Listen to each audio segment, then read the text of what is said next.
What's a mook? A mook? What's a mook? You can't call me a mook. I can't? No. I give you mook. Hey, it's a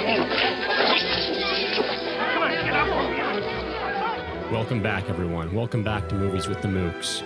It's been a little while since we put out an episode, but we had some compelling news in the world of film. Yeah, the great David Lynch passed away. We were waiting for someone major to die so we could do a new podcast episode, and we're going to do 3. This is going to be the first of a trilogy podcast on the works of David Lynch. Yes, indeed. It's worth dedicating like some time to it, and then we don't have to have the episodes be so long, but we can kind of break it into chunks and go over his body of work because it's worth exploring. Yeah, and it's interesting. We'll be coming at this from an old timer David Lynch fan, as well as sort of a new person's introduction to the whole filmography. So. The 2 different perspectives on it. Yeah. Oliver, so you've been a fan of his for quite a while, and obviously you've kind of told me a lot about him and introduced his stuff. Like, I haven't watched. I only just watched his first 3 movies the past few weeks. But like, what was your introduction to his stuff? How did you discover his work, and what got you into it? The Elephant Man is probably the first thing I'd seen of his when I was just so young. I don't think I saw it from beginning to end. I just remember that was actually the same for me too, because I watched it in high school. Yeah. I think for me, I just remembered kind of like at a really young age seeing some of the scenes on TV, but I was way too young for it. But I remembered watching enough of it that the John Merrick character, it did move me. While also, I think I was also at a young age where I was both fascinated because I was always really into monsters, and as a kid, like looking at the Elephant Man, I mean, it very much, can almost pass for like the old Universal monster movies. That's an interesting point, an interesting thought actually, because it does kind of feel like that. Like one of the things that I was observing in rewatching it the other day is how it actually feels like an older movie than when it actually came out. Like it came out in 1980, but it doesn't feel like a 1980 movie. It feels like a 40s movie or something, or 50s. Yeah. And I mean, I don't know. I guess that was probably somewhat intentional. Like, I don't know if they were using like older film stock to get that look, but it's like there's other black and white movies, made in like the early 80s that just feel a little bit more, the cinematography and the way they're shot, they film a little bit more like that was the same year. Well, Raging Bull came out that year. Yeah, exactly. Yeah. And when you watch Raging Bull, it's, it looks a lot sharper. There's a lot more just contrast, and it feels more like, this is what black and white cinematography would be like in maybe 1980. Yeah, exactly. That's just it. I do think it's a style thing. Like with the Elephant Man, it does. I think maybe they took reference from how those types of movies were shot, and he was specifically trying to make it a little bit 50s-ish. Yeah, it feels that way, and even a little bit almost. Even like a little bit documentary at times, almost like, when if you were, I guess John Merrick must have probably passed away before there would have been any like actual film footage of him. I think that it was the late 1800s, I believe. Yeah, which would have been like the very like kind of like the 1890s was kind of like the beginning of film, but I think there's only photo references that they had to work on. The photo references, and then I guess like the skeleton itself. But just gonna look that up here. But apparently, he died 1890, born 1862, died 1890. Yeah, had he had lived a few more years, they actually maybe would have filmed him. I mean, it might have been he might have been a worthy enough specimen for them to be like, let's document this on film. It just, I guess it just hadn't happened. Yeah. Like, obviously there's a few photographs, but even still only a handful of photos. Mm-hmm. And, so originally, David Lynch volunteered to do the makeup himself. He was offering up to do really? the makeup effects, and I think he even attempted it, but it probably was, not bad for like a typical filmmaker to make an attempt, but I guess in the end that they had to go with something probably more like foam latex related to make it easier for the actor. Well, it's interesting that actually takes me over to Eraserhead, because I was going to mention like the practical effects in Eraserhead with the little fetus infant thing. But I did want to finish cheering your story about how you got into David Lynch films and what your kind of journey was. So with The Elephant Man, at that time, I was not familiar with who David Lynch was. I was only familiar with that movie. And then I'm trying to think what would have been like the first movie that kind of introduced me to David Lynch, the man.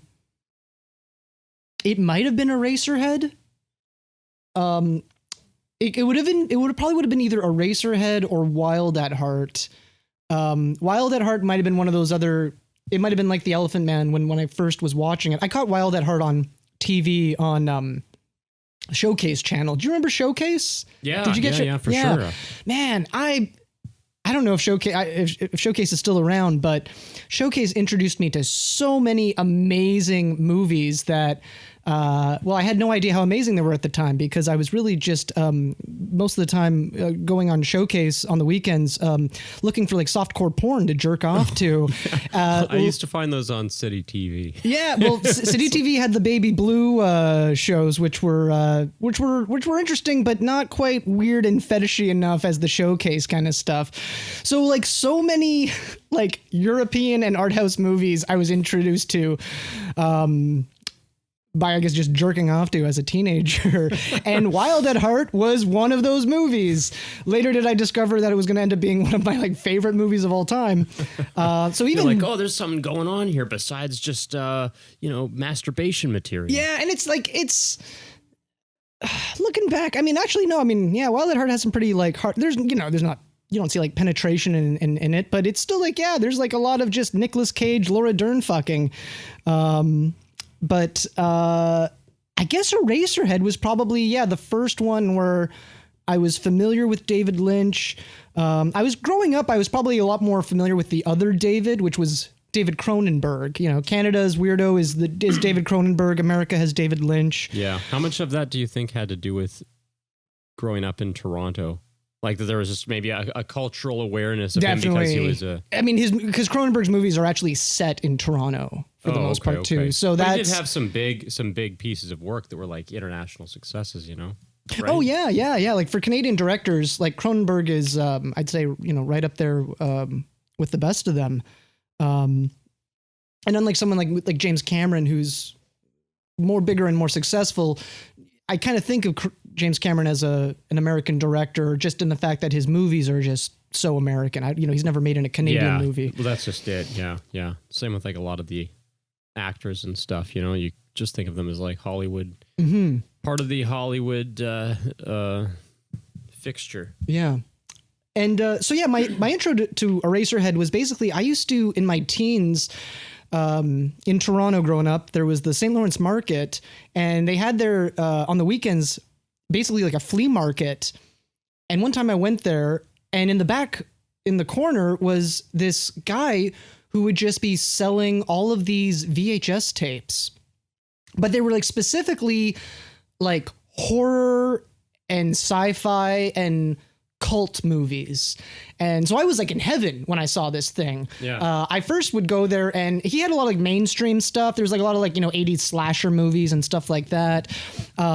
But over time, I probably purchased over like, 24 movies from this guy. And just to give you an idea of the times, this would have been like the mid 90s, where you actually couldn't get a copy of The Evil Dead. You could not find The Evil Dead in stores to buy. It kind of was still a cult hit film, but wasn't it didn't quite reach mainstream yet. Yeah. So I remember I bought a bootleg Evil Dead copy from him that had Japanese subtitles. Wow, crazy. He had, you know, how did you hear about that movie in the first place? Was it even which one? Eraserhead or Evil Dead? I rented it. I rented it at a video store, and So it was available at the I'd already video seen Army of Darkness, not knowing it was the third movie. And I also had this book on sort of horror directors of like the 80s and 90s, and there was a big section on Sam Raimi. So that book was kind of what made me aware of the Evil Dead. So I'd first rented it, like I watched it with some of my friends and we all loved it. And then later it was like, oh, how do I get a copy of this movie? Like, and it wasn't like by the early 2000s, you could get, you know, there's probably about, 8 or 9 different versions of Evil Dead, both on VHS and DVD. But for a brief period there, it was impossible to find. This is also where I found this guy was selling all of Peter Jackson's early horror movies. Just stuff that, again, like in this day and age where you can almost find anything online. That must have been... I mean, was Lord of the Rings out at this point in time? No, this was before the Frighteners. This was crazy. So I just it was Meet the Feebles and Bad Taste and Dead Alive. Those were the kind of, that's like the gory trilogy of Peter Jackson's. But anyway, so in there was also Eraserhead. And I'll never forget, the guy actually, of all of the movies he had set up, he actually was talking a bit about Eraserhead. I don't think he was talking to me. He was talking to somebody else there. But his only comment was, Eraserhead. Now, there's one movie that nobody ever needs to see more than once. He was clearly not a fan. And ironically, I've grown to love Eraserhead. I've seen it many, many times. But I'll never forget that comment he made, because that was what I thought for a while there was, oh, this is just one of those like weird movies where you'll want to watch it once and then you'll feel dirty and that'll be the end of it. And it took a long time for me to really appreciate Eraserhead. I did. I was going to say, do you remember your first time watching it and what you thought of it? Because this is my first time watching it. Yeah. I think it actually had a pretty big impact on me. It's just, I don't know if I would say enjoyment was maybe, I don't know if that would be the right word for the experience. It like it legitimately kind of freaked me out. And I had seen a lot of horror movies at this point, but Eraserhead isn't exactly a horror movie, but David Lynch knows how to, there's scenes in most of David Lynch's movies that are scarier than what I see in most horror movies. And that's probably part of what fascinates me with Lynch is he's kind of, it's almost like he's making horror movies for like the intellectual person, or he just really understands the element of something that's nightmarish, where it gets into that nightmare kind of freakiness as opposed to, I don't know, say like a jump scare. Yeah. Although Lynch is good at doing the jump scares too, surprisingly enough, he does them in a different way.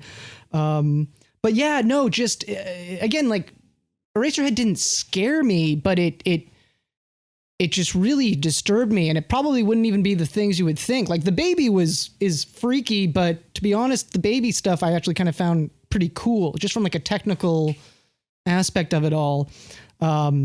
Although near the end, when that baby's head kind of starts getting big and stuff, it's kind of like, oh, okay, enough of that.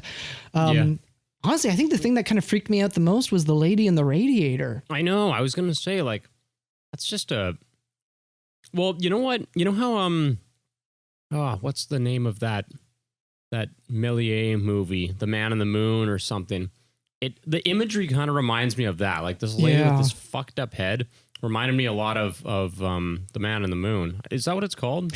Or it could be called Trip to the Moon. Oh yeah, I think you're right.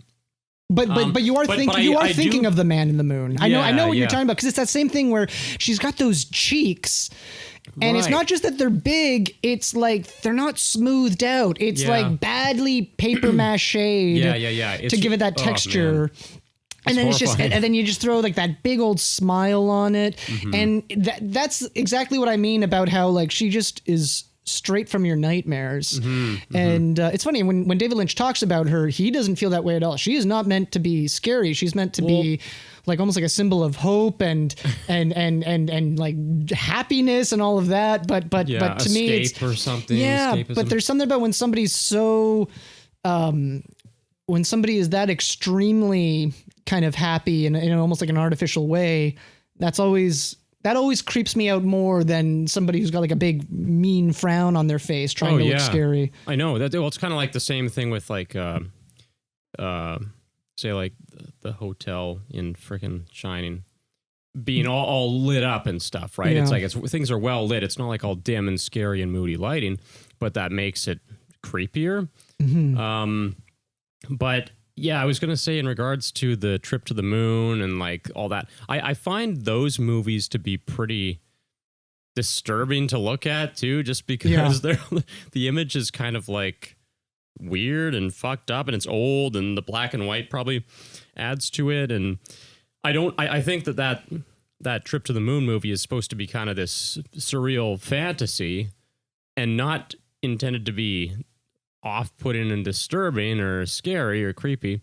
And it's funny to hear that was also not David Lynch's intention with that character, but it just kind of turned out that way due to, I don't know if you want to call that like production limitations or what, but yeah, I mean, and who knows, maybe maybe Lynch is self-aware enough to know that there is something a bit creepier about her. Like, I mean, just because I think Lynch is aware enough that things that he finds beautiful are found to be very disturbing by the general public. Like he is aware of that his sort of his taste and his sort of attraction to certain things is not typically shared by most people. Yeah, okay. Yeah, I don't know. There's just even just, and he's done this in a number of his movies too. And The Lady and the Radiator is one of them where I can't remember if she either kind of, there might be multiple shots where she kind of just appears out of just pure darkness, or more so, I think she kind of backs up into the darkness until she just kind of disappears. And that seems to be like a sort of a theme that Lynch does in some of his movies, specifically with women, where he'll just sort of have a woman just kind of appear just out of the black shadows of nothingness, almost like she like materialized or something. Or in the sake of Eraserhead, she kind of just disappears into the blackness, which is with the Lady and the Radiator. Yeah, she's either kind of like engulfed in darkness or like extreme bright light. And I don't know, that's also another thing that sort of Lynch is sort of obsessed with his themes, is the sort of the contrast of the juxtaposition of light and dark, good and evil. Yeah. It shows up a lot more in his later movies, but that is something that I was noticing. Like there's this certain image, some similar imagery in like Elephant Man, Eraserhead, and Dune, which are, by the way, those are the three movies we're going to be talking about in this episode. Mm-hmm.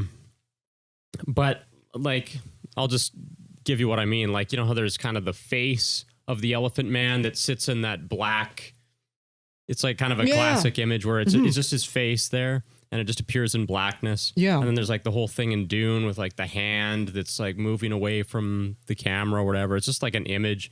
And then Eraserhead's got some similar things like that. Like the way that it starts out in this, it's not exactly space. I was kind of trying to interpret this because I was wondering, is this like supposed to be imagery that's conveying like the birth of the Eraserhead character, or is it the birth of his child? Like, because you get this tadpole thing that's moving towards what looks like a meteorite or something. But I was like, well, maybe it's supposed to be an egg, and then the camera's moving through this tunnel that would be like maybe coming out of like the birth canal or something. Yeah. And then it moves toward that light. This is kind of like the intro sequence. Yeah. So from my understanding is, that what you're basically watching is sort of like a weird abstract interpretation of Henry Spencer is the main character in Eraserhead. And it's supposed to be an interpretation of basically him like having sex and conceiving like the child with her. Okay. That's kind of what that like. It's funny, we're talking about a trip to the moon. There's actually a character in the very beginning of the movie called, I believe, the Man in the Planet. This is the guy. He's kind of got some weird stuff on his face, and there's a lever, and he's pulling the lever, and there's the sparks. Right. So again, I mean, think what you will of this guy. He's simply just known as the Man in the Planet. But, maybe he's representing sort of like some like sort of like cosmic character, that maybe a godlike character who is involved in the helping of procreation, perhaps. Maybe he's God himself. Who knows?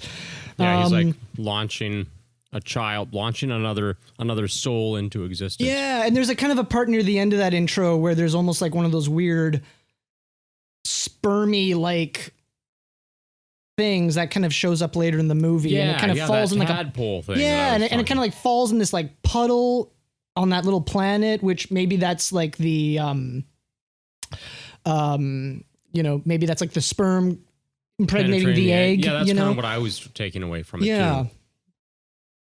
Too. And so that's kind of the thing with Eraserhead, where it's like, especially the first time you're watching it, there's a lot of like weird things you're seeing, but if we were actually break down what all of these things are, it does end up boiling down into a fairly simple story, which is about a man who's, basically afraid of, afraid of being a father, and like having a family, and a lot of it actually relates to David Lynch's like personal life.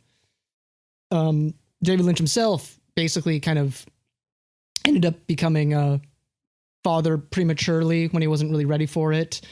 And I read that somewhere too. I was like, wow, he like had a kid at this point in time or something, and he seemed like very young. Yeah, he had I guess another thing that a lot of people don't know is like how long it took Eraserhead to get made. It took about 5 years of filming, and then a little bit of post-production after that. So he actually had his kid in like the late 60s, but then by the time they started doing Eraserhead, she would have been, maybe like 2 or 3. She was also born with like severely clubbed feet. So that also maybe plays into the kind of mutant baby aspect of it. Oh, okay, yeah. In fact, there's a part in the movie, I think it's like that really kind of, it's kind of in the middle of the movie. There's like that really kind of dreamy sequence where Henry Spencer's head pops off. There's like the baby underneath, and you can hear like the baby. Yeah. So the baby, like when you hear like that baby wailing, that's an actual recording of David Lynch's baby that they then interesting. Reverbed and did a whole bunch of like sound effects to make it even creepier. But yeah, so like a lot of it was kind of like an interpretation of sort of David Lynch's own fears about becoming a father when he was just starting to get his artistic career going, and he was sort of thinking like, oh, how am I going to have time to work in being this like husband and wife.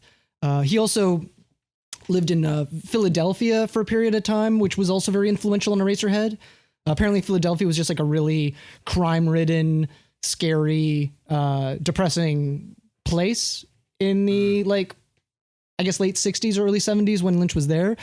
And he grew up in a sort of a very, cutesy kind of, white picket fenced sort of Americana town growing up. So I think that's kind of what leaked into his later movies, where it was this idea of like, oh, there's like the really like wonderful light side of his early life with the kind of darker dose of reality that he got later on. And he's always kind of melded between these two with a lot of his movies. Okay. Although Eraserhead, I feel, goes much more in the dark aspect. You don't get as much of the light, although you could maybe argue that the lady in the radiator is like the kind of beacon of light in that movie. But when you get into later ones like Blue Velvet and Twin Peaks and Mulholland Drive, he kind of deals a lot more with that kind of stuff. Yeah, I was going to say, it sounds like that probably shows up in Blue Velvet, which I haven't totally seen, but I started trying to watch it one time back in the day, and I got very much that impression that it was like an idealistic white picket kind of setting. You could almost, if you're not aware of that, like if you're almost like a lot of people watch Blue Velvet as their intro to David Lynch, and I could see if they're not knowing what they're in for, I could see somebody starting Blue Velvet and thinking like, what the hell am I about to watch? Like a really kind of cheesy, corny movie, because it's almost so dreamy and happy at the beginning that it just seems very unrealistic. But there's a real reason for it. In fact, after that kind of dreamy opening, it does kind of change its tone a lot. And even in that opening, there's actually, I'm sure you got probably far enough to, it kind of starts in this serene town, but then it kind of quickly goes underground to where there's like the bugs crawling around and stuff. So even then they're kind of showing the contrast of there's like this beneath the surface. Yeah.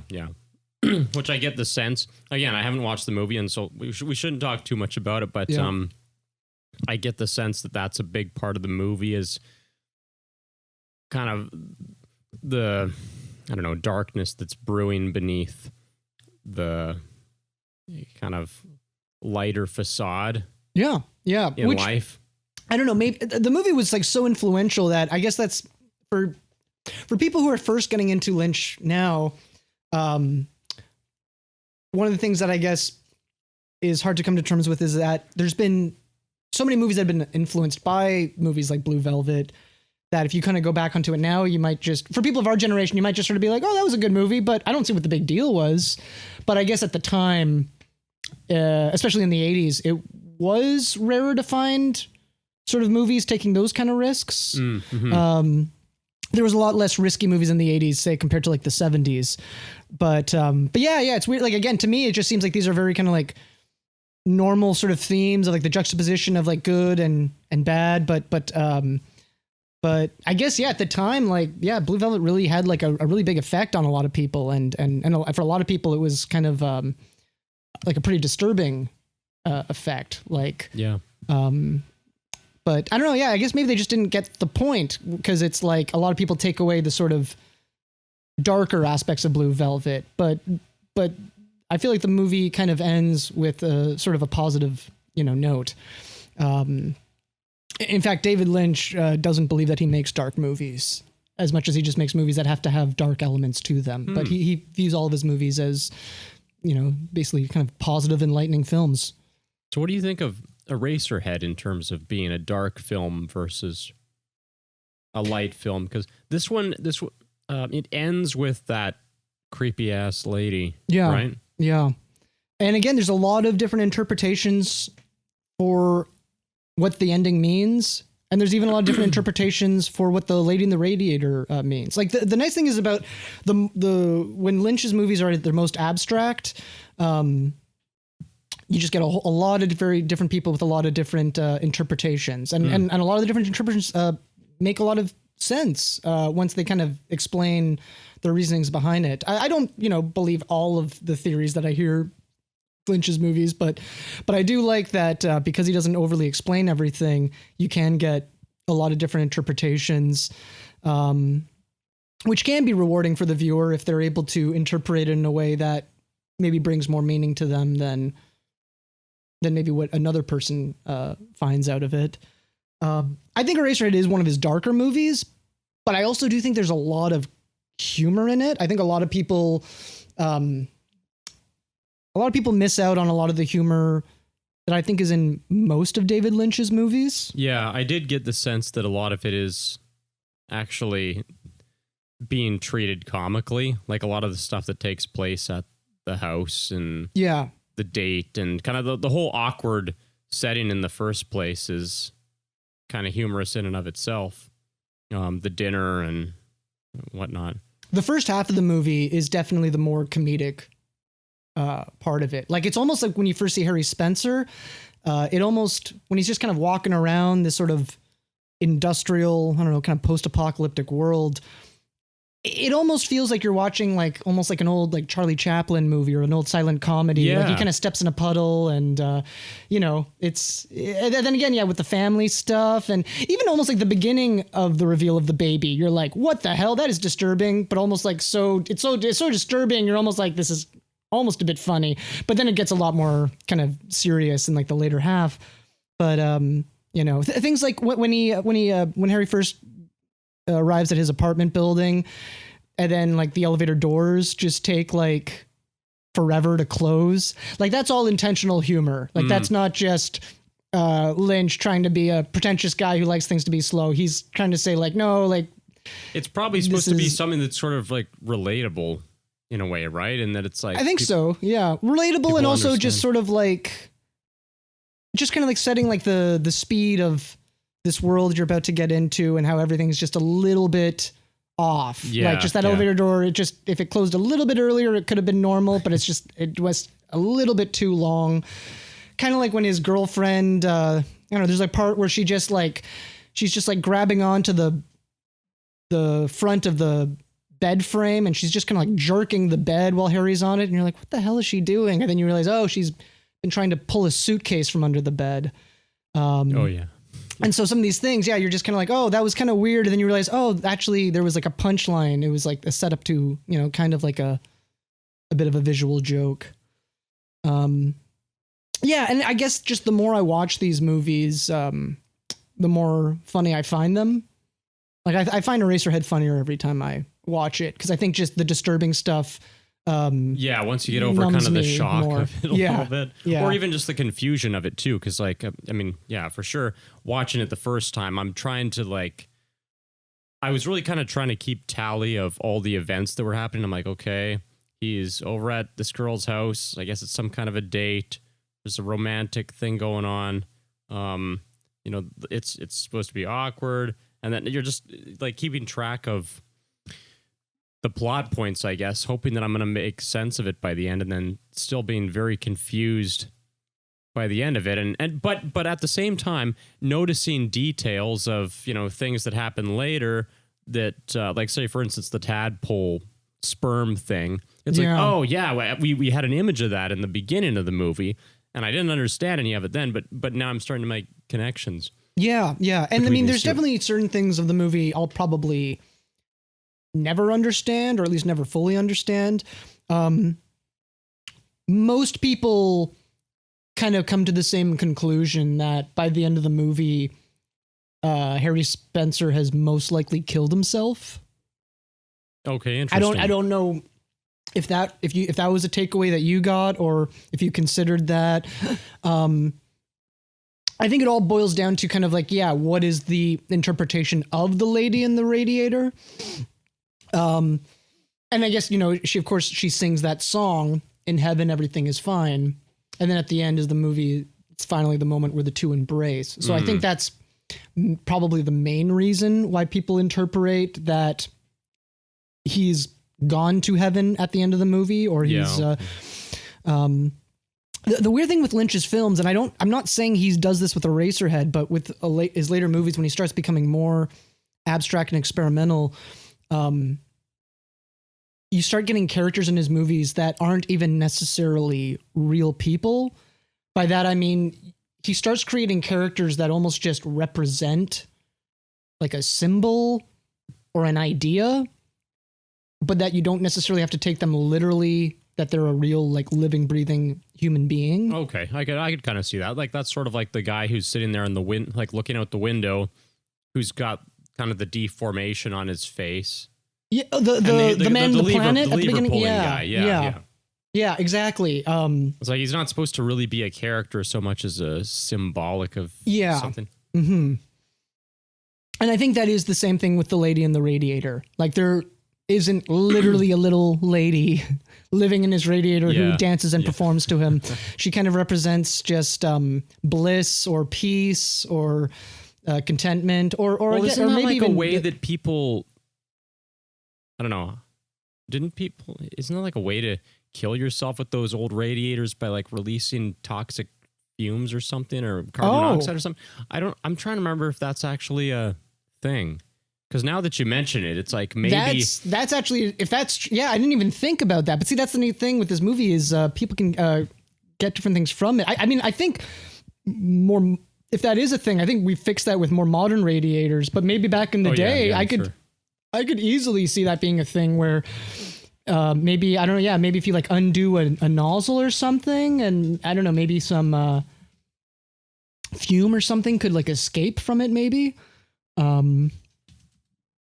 I'm trying to remember. I seem to like recall hearing something about that. Because like I know people, they would say like people would stick their heads in a. I know they would do that with oven. ovens. Ovens for sure. They would. You'd stick your head in the oven and you'd. I guess asphyxiate that way. Yeah, it looks like... It'd have to be a gas stove, I guess. I'm just doing a bit of research here just to double check, and it says like, especially those connected to coal or gas boilers, they could produce carbon monoxide if they malfunctioned. Interesting. And I also wonder, even if it's not killing you, could it be creating like hallucinations, you know?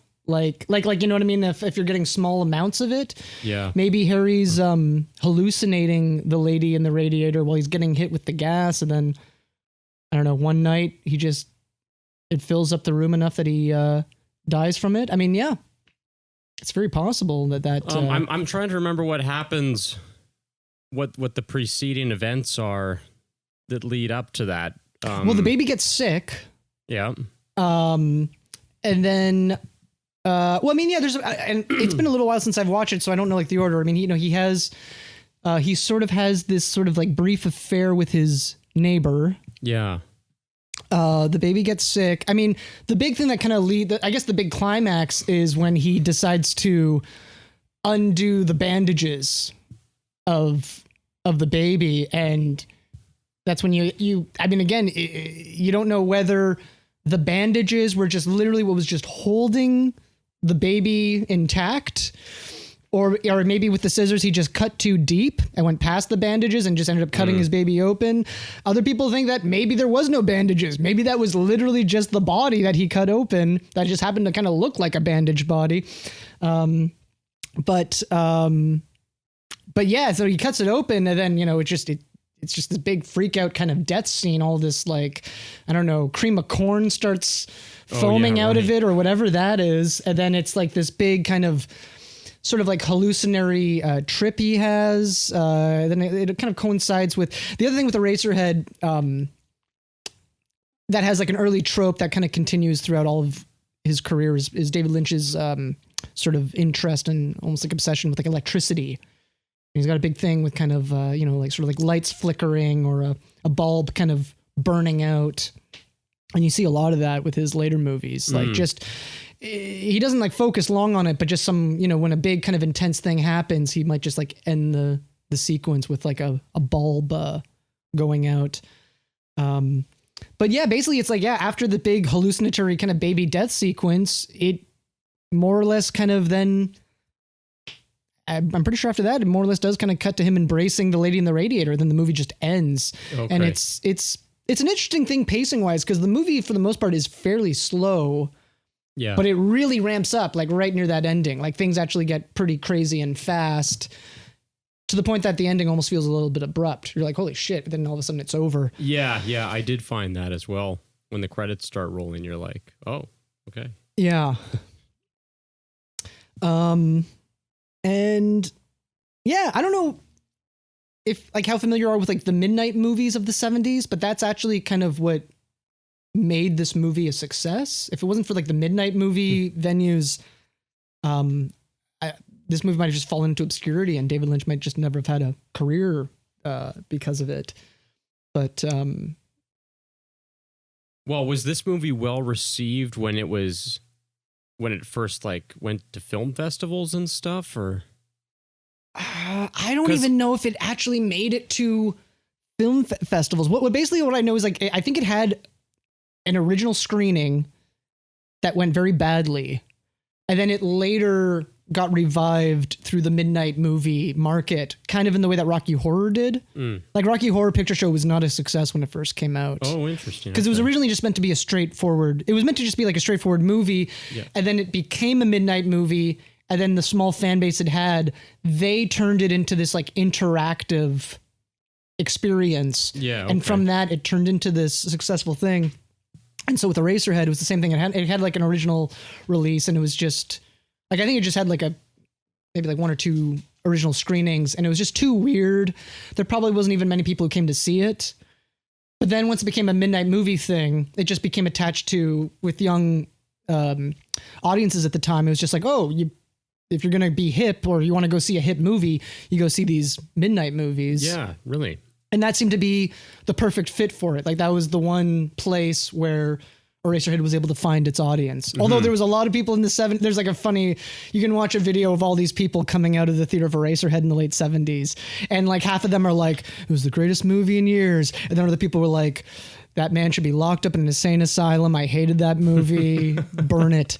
So it was always like polarizing.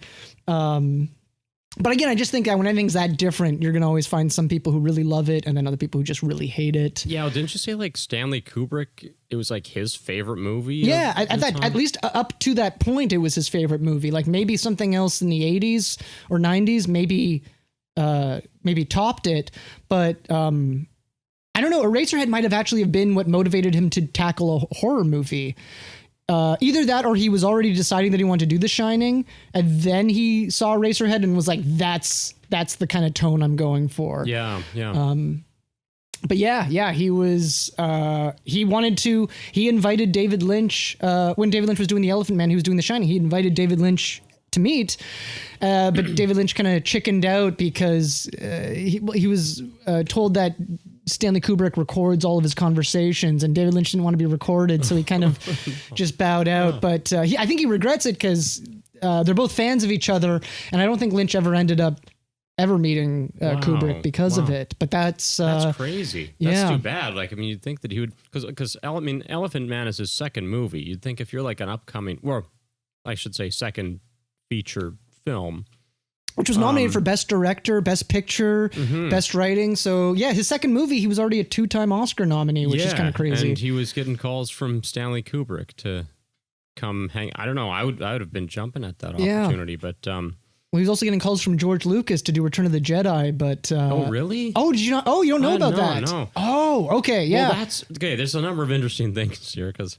I think we should talk about the Elephant Man and whatnot. Yeah, first, I'll talk about Star Wars when we get into Dune. Sure. Yeah. That seems like an obvious connection. But like, so of course, The Shining and Elephant Man came out in the same year, both shot in England, London, and stuff. Yeah, I mean, considering it, like it's a very different movie from Eraserhead, and like I think of it as quite a conventional movie in a lot of ways. It's not in that it's linear. It's pretty easy to understand, follow the storyline, and has. I'd say the beginning and the ending are the only parts that get a little bit kind of. Well, the ending gets a bit cosmic, and then the very beginning is a little bit artsy, but everything in between. I mean, there's a lot of stuff that's interesting in between that I do find very artistic and inspiring, but as far as like kind of true Lynchian kind of weirdness, I only really see it in the very beginning and the very end of the movie. Yeah. Well, speaking of what he had to say about, like, he thinks of his movies as fairly, I guess, heartwarming or uplifting movies. Like The Elephant Man, I could totally see that with The Elephant Man because it's about like this guy who's kind of living in this horribly fucked situation, and it puts on screen a lot of like powerful examples of human empathy, even though there's a lot of examples of human exploitation and stuff too, but it's sort of the contrast of that exploitation with the human empathy and kind of trying to show this unfortunate man some dignity and bringing some just a small amount of joy into his life through, taking him to the theater and having him find acceptance amongst society when he was an outcast and a freak. Yeah. I was actually I was listening to an old David Lynch Q&A from the early 80s, mainly talking about The Elephant Man. And I think, one of the people asked him, they were like, oh, well, what do you think of your movie? Do you feel like your movie is kind of just kind of like an exploitation vehicle in the same way that, people were kind of exploiting the real John Merrick at the time? Like, are you kind of essentially making a movie to kind of showcase the freak show, itself? But David Lynch was like, no, like that's not what the point of the movie is. It's not about like exploiting or trying to focus on like the fascinating of the freakiness of it all. But he was also like, I know that some people are going to go see this movie for that reason. But well, and that is an exciting part of it too, right? Is when you finally do, like, there's this big build up to actually getting to see the Elephant Man and getting to see what he looks like, and you can't really take your eyes off of him too, because he is so like hideously messed up. Yeah. But it's kind of like, waiting to see the shark in Jaws or something, It's a similar kind of anticipation that you're getting. Bill Hader, who's like a big David Lynch fan, he was like telling this funny story about a friend of his who, when he went to go see the Elephant Man, it was that thing I was talking about earlier about how some people kind of thought, oh, the Elephant Man, this is going to be like a horror movie. This is like a monster movie or something. Because there's like a scene in it where, like, I think it's like Anne Bancroft, the actress character who kind of, befriends him, and she's just kind of like talking to him, and they're looking at each other. And I guess there was like a moment of silence in the theater, and then the guy just hears a guy go, "Killer, Elephant Man, killer." And the whole time he's just been waiting for the Elephant Man to just like freak out and like go on a murder spree, which I'm not gonna like lie, like a kid in me would be like, that'd be a pretty awesome movie too, but like the complete opposite of what this whole movie is about. Because according to Lynch, like his thing was like, it's not about the freakishness, it was about how like it's not about the exterior, it's about like how like internally this guy was like a completely like normal man, just we're trapped in these bodies that are really and again, like, Lynch is very spiritual about things, and so he, again, feels like, our bodies are not who we are, they're just the kind of the vehicles that were like transported through and stuff like that. And so maybe that was kind of what he was trying to sort of say with the Elephant Man. And like, I really do love the ending, like where it does get kind of cosmic. He kind of where he's kind of dying and going back into the cosmos, maybe kind of like reuniting with his dead mom and stuff like that. And again, it's that kind of like Lynchian thing where it's just kind of like, oh, like we're all so much bigger than ourselves, and how I guess the spirit of the Elephant Man will be like eternal and maybe go on to becoming something else, but just for a brief period he was in this kind of like very disease-ridden body. Another thing that was, I guess, it's a little bit disappointing to find this out, but it's also kind of, I guess, maybe a good thing in a way, is that I guess for the sake of the storytelling, I heard that they kind of exaggerated a bit of the harsh reality of the real John Merrick. I heard like his real life wasn't quite as abused as the way they made it out into the movie. Which I'm kind of like, oh, well, it's a shame that they had to kind of change things so they're not as accurate. But it's also nice to know that the real guy's experience maybe was a little bit better than what actually happened. Yeah, that's true. Well, and that is like a nice thing, is that like even back then, where I think, say for instance, people who would be in asylums or something back then, there was a lot more harsh treatment towards those people, and maybe stigma around being a crazy person. Well, and had John Merrick, if John Merrick wasn't capable of like proving his intellect, they would have kicked him out. Like they pretty much did, until he kind of proved himself to be intelligent. So you're like, man, like, if that guy can't get help that he needed, like, who really could back then? But I guess they just assumed that if he was mentally not even able to speak, they just maybe thought he was just such a lost cause that, what could you do maybe? And then I don't know if you knew about, like, I guess Michael Jackson was such a fan of the movie that would led to Michael Jackson buying the Elephant Man bones. Oh, and he owned the Elephant Man for a period there. Yeah, I was reading a little bit about that, and I know it's like it like the skeleton exists somewhere in like a university or something. Yeah, I guess it's like in a museum lab. Or maybe a museum at a university now. It's not even at like it's not even available for public display, from what I understand. It's actually like tucked away where students can study it. I'm pretty sure it's at a university. Do you think it's in America because of Michael Jackson? It didn't get taken back to England, I guess is. Wait, resting place. Skeleton on display in London Hospital. Okay, that's all right. Where it is. Well, yeah. Soft tissue buried at the City of London Cemetery and Crematorium. Oh yeah. So also his real name was actually Joseph Merrick, apparently. But yeah, okay. So it's at Royal London Hospital. But I actually I wasn't totally aware of of the Michael Jackson thing, but that is making That's making this SNL skit that I watched back in the day make a lot more sense.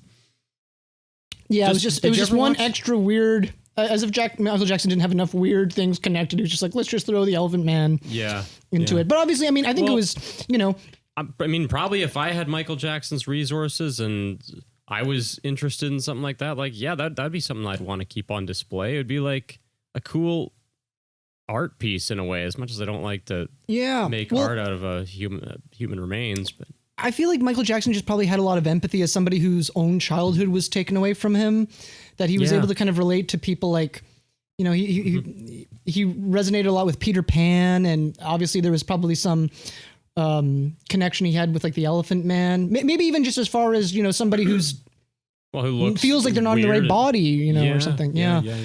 Or who just looks like unusual and gets all this attention.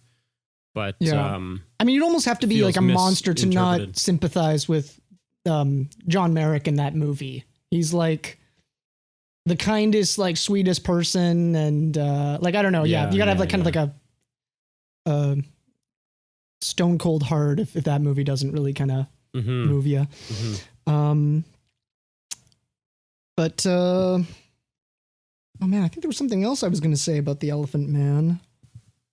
Are you familiar with Mel Brooks's involvement with the movie? No. Oh, okay. The movie would not exist without Mel Brooks. Oh, well, was it that Mel Brooks like basically offered David Lynch the script? Because I was listening to a story about David Lynch, like how David Lynch got involved in it, and he'd been developing some other idea of his, and then he like couldn't get it off the ground or something, and he called his agent or a friend of his or something and said like, hey, like what have you got for me that's like somebody else's script? What could I do that's somebody else's? Because maybe I shouldn't do one of my own pieces of work. And then he met up with this fellow and he's like, yeah, I got 3 scripts you could do. One of them is called The Elephant Man. And he immediately just jumped at that. Yeah. I don't even think I don't think he probably even knew who the Elephant Man was. He just heard that name, and that's kind of how Lynch is. He's very like, he's very kind of spontaneous and reactionary to things. According to him too, he doesn't even know what the other 2 movies were that were going to be pitched to him. Like he's just like, that's the one I want. I want to do The Elephant Man, and just don't even tell me about the other ones. So. yeah. It's like, who knows? Yeah. Now it makes me really wonder what those other ones were. But I mean, I don't know. I guess like it was. They were Star Wars and. Oh no! I guess not. It would have been like. And Popeye. I'm trying. It would have been The Shining and. Yeah. Whatever else came out in 1980. And so I guess apparently that guy who had that script was involved with the Elephant Man before Mel Brooks got involved. But then Mel Brooks was like, oh, this Elephant Man thing seems like the perfect movie to debut my new production company, which is Brooks Films. And the thing was, Mel Brooks was like, I'm not directing these movies. I'm just producing them. I don't want my name attached because people are going to just think that this is going to be a comedy. So so the thing was, they were like, okay, well, we've got this director, David Lynch attached. But he's only made one other movie. But Mel Brooks is like, well, I gotta, if we're going to hire this director, I have to see his work. And then they were just like, oh, okay, well, I guess like Lynch is going to, they just all agreed, including Lynch. He was like, well, once he sees Eraserhead, like that's the end of me. But Mel Brooks actually ended up loving Eraserhead.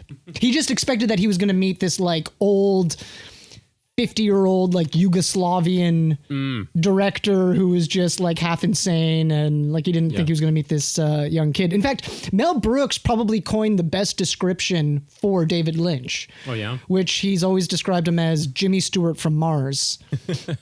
And by the way, Anne Bancroft, the woman who's the actress in Elephant Man, that's Mel Brooks' wife in real life. Anne Bancroft. Okay, yeah. Okay, gotcha. So that was, I guess, a little maybe like a director's note, like, hey, yeah, let's get my wife in if I'm putting up the money. Yeah. I mean, why not? Yeah. But apparently it was interesting. Like there was a lot of like David Lynch was, he was kind of nervous because this was his first real movie, and he's not the best at articulating his ideas, especially probably back then, because he was more of a painter. Like, and when he was doing Eraserhead, he worked on that for 5 years with a very small crew. They were essentially his friends who, they would just get together and maybe like once a night they would just like spend the whole night lighting and maybe shooting like a shot. But this was his first time working with professional crews and professional actors. And yeah, very different from Eraserhead. yeah. And for the most part, it went well. Apparently, the only person that he kind of butted heads with was Anthony Hopkins. Okay, interesting. I was going to say, I really love Anthony Hopkins in this movie. Yeah, no, he's really good in it. Like, I'm not... And this is also probably like the earliest Anthony Hopkins movie I saw, because I remember, like, we watched it in high school. That was my first exposure to The Elephant Man. One of my English teachers showed it to our class, and then we had to write an essay on it and stuff. But I was like... familiar with a few Anthony Hopkins movies. You know, I've talked about The Mask of Zorro before and my love of that movie, but that was like where I first recognized Anthony Hopkins from. And so I was like, oh, it's young him in this movie about the Elephant Man. Okay. That's like really interesting because, you know, you see him as a younger guy, but. Yeah, no, I think the only movie that I've seen that predates the Elephant Man for Anthony Hopkins is a movie called Magic, replays a ventriloquist who's like slowly losing his mind. Okay, interesting. Because, I mean, yeah, so he would have been acting for like, according to his filmography, like 20 years at this. Yeah, he would have already been. So he was in lots of stuff. He had lots of credits, but a lot of this stuff I don't really recognize either. There's like some Shakespearean stuff here. And yeah, I think it would have been a lot of like sort of like, definitely, British, you know, works. Probably a lot of TV series, a lot of TV series, TV movies, probably a lot of like Shakespearean, you know, TV films and stuff like that. Yeah, like I said, Magic is the only one I can think of because that one actually was like a Hollywood movie that came in like 1978. But even throughout the 80s, like he worked, but there's like a small sporadic number of 80s movies that I think of with Anthony Hopkins, but it's not like the 90s where after Silence of the Lambs, he really just, his career really took off. Yeah. He's definitely a guy who like put in, you know, paid his dues or whatever before really breaking out. Well, they talk about that shot in Elephant Man where it's the first time he sees John Merrick. And you don't, as an audience, you don't see John Merrick. The camera just zooms in. And it was one of those things like Lynch talks about where it was just one of those like perfect accidents where the camera just moved in at the perfect moment where like a single tear just like drops. Oh, really? From Anthony Hopkins. I was watching that and I was like, damn, like he's so good to like be able to deliver that. I know. Yeah. I'm like, did he have like apparently one of those things I don't think like, it was a planned thing. I think it was just he was so in it. Yeah. That he just brought the emotions and then it just happened. But I don't think David Lynch was like, all right, we're going to zoom in. And then when we get close enough, I want one tear dropping. Like, I don't think that was the plan at all. That's wild. Yeah. Because I mean, it's pretty striking when you watch that happen. You're like, damn. I'm actually kind of surprised that Anthony Hopkins didn't get an Oscar nomination. Obviously, you know, John Hurt, like, you know, is what you remember. But Anthony Hopkins, I think, is actually, you could almost argue is in some ways almost like maybe like the harder role in some ways. Well, because in some ways it's like when you have that much like makeup and stuff on, it's like, I mean, I don't want to discredit the actor, but like you could argue that the makeup does a lot of the work for you in a sense, right? Or if you've got some crazy costume, like especially when somebody really transforms themselves, but you know, they're doing it with costume and prosthetics and makeup. That's not really necessarily the acting. I think that's a lot the prosthetics and the makeup and the costume, you know. So I'm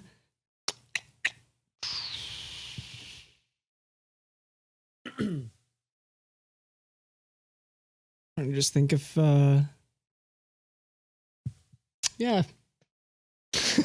know who else is so I actually really liked the guy who played that like the carnival man, like the guy who basically owns the Elephant Man. Yeah, I think his name's Freddie Jones, I think. Oh, yeah, you might be right about that. Because I noticed he was also apparently, he was given a credit in Dune. Yeah. I couldn't figure out which character he was. Well, there's a few eyebrows, guys. Yeah, right. But he's the guy with the big eyebrows who, and when we get to Dune, like I'm in general, when it comes to sci-fi or fantasy movies, where it's characters with just long nonsensical names, I just have to refer to them as guy with red hair and guy with eyebrows.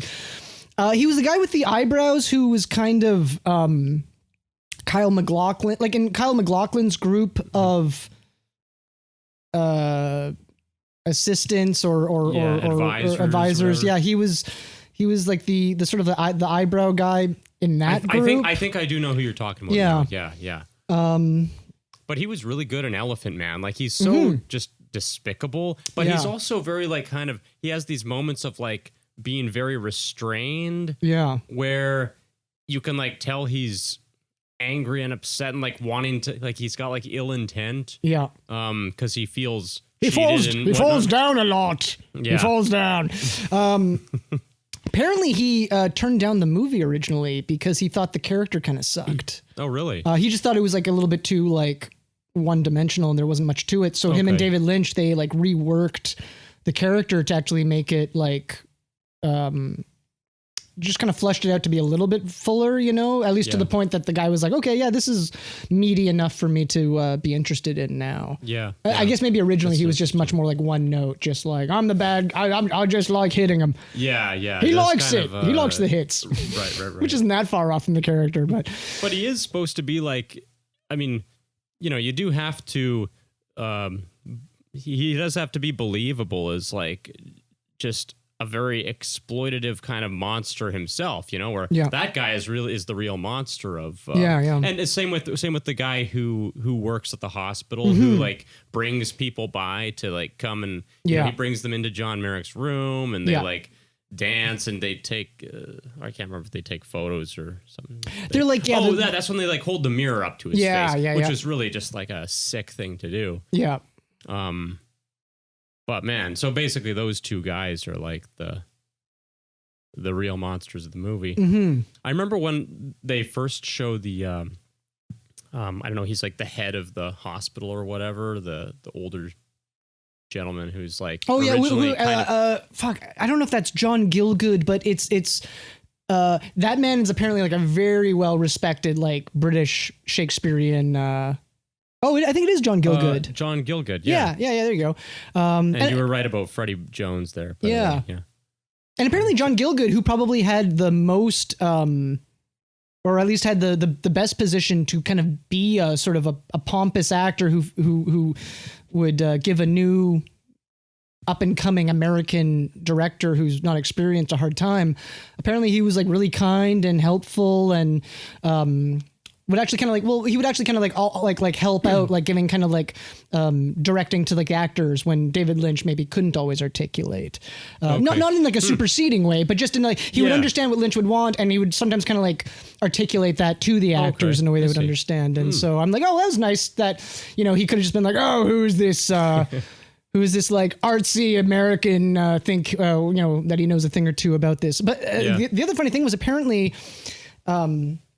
like it all just became very natural to Lynch where once he like showed up and he saw the sets and everything, he just weirdly like he just understood the time and the place, like to the fact that it did, like Lynch felt like he knew that world. Like once he was actually there and he saw it all, like his instincts were kind of telling him what to do, but in a way that was actually apparently like fairly accurate of the times in many ways. There's a few things now and again where you're like, that looks like a Lynch invention, but for the most part, it just all kind of came to him instinctually, which I guess was part of like why the movie actually did work out as well as it did. Because maybe if he didn't get that, maybe the movie could have really just been a disaster and bombed. But well, and you know, like again, I used the word conventional earlier, like it's a conventional movie, but I think it's good that he plays the movie fairly straight. He doesn't try to like, I don't know, be too like overly abstract or artsy in his own direction of it, which is maybe like, I guess what I like about that is it kind of shows restraint in his own filmmaking too, or a certain amount of kind of calculated measurement of how far he's going to lean into that type of filmmaking versus how much he's going to play it straight, right? I find always it's like, because there's only one movie of his that he didn't write, but there are a number of David Lynch's movies that he co-wrote with people. And is this the one you're talking about then that he didn't write? He co-wrote. He co-wrote The Elephant Man, but he had a script and then they modified it. I guess more the other way around. They had a script and then David Lynch kind of modified some of it more to his. Oh, is that what you meant? What I mean. Okay, yeah. So that might have been why I do find that the ones that aren't purely from his imagination, those scripts or those movies tend to end up being a little bit more grounded or a little bit more conventional, just by the fact that there were, a few other minds that are involved with it. I guess that makes sense. Yeah. And again, it's like, I would say, for David Lynch, this is probably one of his most conventional movies. Although if this was almost any other director, this would probably not be that conventional for a lot of other directors. Probably true. But it's like you look at it in comparison to the rest of his body of work, right? And so you're like, oh wow, this one was not completely weird.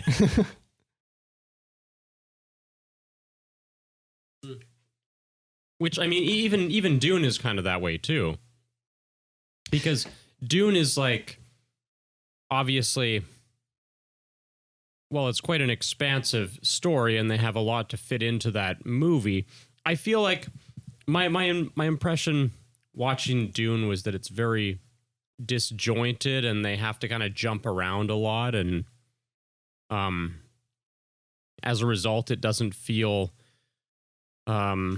very dramatically compelling. It's almost more like you're seeing this series of plot points unfold, but you don't feel a whole lot of connection to it. Yeah, and well, apparently, because I thought like, oh, it'd be great if Lynch could like retool, like re-edit Dune to what he wanted it to be. Like, I always thought that it was post-production, which was where he lost control of his movie, and then that's where he sold out, because he admits Dune is his sellout movie. Okay, I mean it is like obviously being based on a popular piece of work that is also not his, right? Yeah, and again, same thing where like I don't think he didn't read the book Dune until after he agreed to it, Maybe he read the book, and then, because he did like the book, but I know that when they first offered him Dune, he didn't know what Dune was. Okay, interesting. So I think it might have been another one of those sort of like instinctual decisions. It's also it's a funny thing because again, George Lucas, because of George Lucas's love for Eraserhead, George Lucas was like, "I want you to do Return of the Jedi," which is funny to me because it's like I wouldn't. I wouldn't look at the guy who made Eraserhead and think this guy is the guy to make an adventure space fantasy. So the thing is, it's like the thing about what what George Lucas would have been probably really offering David Lynch, it was the fact that George Lucas wanted to still essentially direct those Star Wars sequels. He just didn't want to deal with actors. That's kind of my feeling about Empire and Return of the Jedi. So he was still heavily involved with the majority of those two movies. He just didn't want to take the title of director, because that would mean he would also have to do a lot of stuff he didn't want to do. Okay, gotcha. That's really interesting. And I think David Lynch was kind of onto that. David Lynch was kind of like, well, you've already built the world, and I can't really alter that. I mean, at best, I could alter the new introductions into Return of the Jedi, but not without your approval still, right? Yeah. So, and I think he just didn't get, like, I am assuming David Lynch had seen the Star Wars movies, but I imagine he must have. Yeah. And so it wasn't his thing, but it is kind of ironic that he turns down Return of the Jedi to do something very similar in some ways, like just by doing like another just giant epic, which would be Dune. But maybe he was like, well, he can do it from scratch. Like he can, but apparently, like maybe he liked the fact that he maybe sort of had more creative control with it. Because I'm looking at the credits here, and it lists him and Frank Herbert as the writers. So yeah, I don't think. I mean, it seems like he probably had quite a bit of say in terms of how the story got told. Yeah, like they were trying to make Dune for over 10 years before this. Like there's like the really famous documentary of Jodorowsky's Dune. Yeah, I started watching that the other night too. I didn't get through it yet. Yeah. But, so there must have been I'm sure David Lynch at least had access to the previous Dune scripts just to kind of see how they were going to do it. Yeah. But then it was probably like, okay, I'll absorb that and then just pump out an entirely new script. Cause in the credits, it just says like, written by David Lynch. I don't see any other co-writers in it. But apparently from what Lynch was saying was that he basically sold out immediately. Like it was kind of his first time, like because of Dune, David Lynch never sold out again for the rest of his career. But I think the thing was with Dune, it's just, he immediately sold out. It was just that thing where, after the success of Elephant Man, they just were like, how would you like to do just an insanely expensive, like you went from doing a Hollywood studio movie to how about doing the biggest Hollywood movie you could do? And I think it was so overwhelming so early on that basically right away, Lynch just kind of gave in to like, okay, I guess it's got to be like this and it's got to be like that. So that's why you can't even make Dune the David Lynch version, because according to him, you'd probably be recasting everybody. You'd be having everybody in completely new costumes, different sets. The soundtrack would definitely not be done by Toto. There'd be many. It would be a completely different movie in probably every aspect. So it's kind of he was kind of there, and he kind of it was almost probably Lynch was there more for moral support than anything. But it was just he wasn't really running the show of Dune apparently. Okay, that is interesting to hear. I mean, it's. Obviously it looked to me, I'm like, this is a really big budget movie. It looks like they put a lot of resources into it, and probably maybe what they were trying to do is, how studios will be like, this thing is super popular. They're probably looking at Star Wars and going, this is this big space fantasy sci-fi blockbuster. We want to do our Star Wars now. And then they go and they start looking for material and they go, oh, well, here's something, Dune, let's make that. And then, so the way that it's advertised as being the must-see adventure blockbuster of the year, this is the movie to see. And they're kind of trying to sell it as that. But when I'm watching it, one of the first things that I actually noticed was how much, a lot of the spaceship shots they don't have nearly the same impact as Star Wars. They're way cheesier. They don't feel as expansive. It really kind of shows you how well Star Wars did at creating those shots and those sequences and making it feel real and immersive. Whereas those shots in Dune are just they suck. Yeah. So with those shots in Dune, I love the miniatures that are the backdrops. Yeah. Yeah. But it's the spaceships. It's the way that they composited those spaceships. And the big issue is because Star Wars, obviously they didn't do it the same way as Star Wars. I look at those shots in Dune, and with, you and me, we do our own special effects on our projects. And I mean, it looks kind of just somebody just cut out a photo of the spaceship. And it's just sort of let's just kind of rotate it a bit and move it. But there was no consistency of lighting. The lighting doesn't change I feel in Star Wars, because maybe they're actually moving actual miniatures and spots, you're actually seeing it going past lights. While again, I don't know, in Dune, some of those things almost look just a 2-dimensional photo was just cut out and then just moved in with a bit of motion, but it didn't adapt to its environment. Yeah. Okay. They just gotcha. looked. I don't know if I'm explaining it well, but it looked very, just really fake and cheap. Pasted, yeah. Right? That is kind of the danger that you run into with doing green screen stuff. Is if you don't do a proper lighting match, then it's not going to look like it blends in. Yeah, and it's weird because it's the stuff. There's no spaceships in Eraserhead, but there are miniatures. But there's again the beginning. There's the planet. And that kind of stuff. That stuff all looks great. Some of the stuff that's on the planet looks really cool. Yeah, some of the, I don't know how to describe them. There's some of the buildings and stuff, and you can see all the people kind of gathered in some crowd. But there's this giant building that they're coming out of. Yeah. And you're that looks fucking cool. Yeah, yeah. That was a great effect. And I wasn't sure. I was is that a matte painting or is it a miniature? I couldn't quite tell, but I could see it being either or. But, those shots were very effective. But the space stuff was just really weak. Yeah. And I mean, I think the thing is, I think David Lynch probably didn't have a lot of experience with that type of special effect, nor was he in control of again, I think it was just a team of effects people that were probably doing stuff without even David Lynch's approval,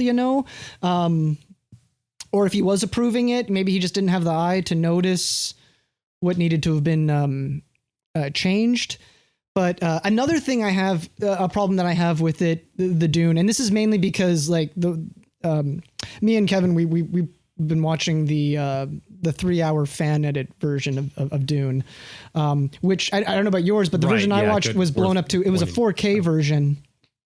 And the problem is it makes the green screen effects look horrible. Like, it's just like, wow, that's green screen. Like, look at that giant outline around Kyle MacLachlan, which honestly wasn't always there. Like, this is actually that perfect example of how sometimes old VHS tapes can actually make for a better viewing experience than a new 4K version, because those old green screen effects looked better in those old movies. Even the old Star Wars movies actually sometimes, when those old Star Wars movies get enhanced, even the green screen in some of those movies can look worse if they're not really done perfectly. There's definitely a lot to be said for that, like how Aliens also, I noticed. I was like, oh, like the remastering of Aliens, I'm like, ooh, the green screen is just much more obvious. Oh, is that right? Now?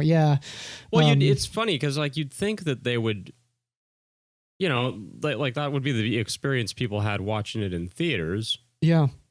So.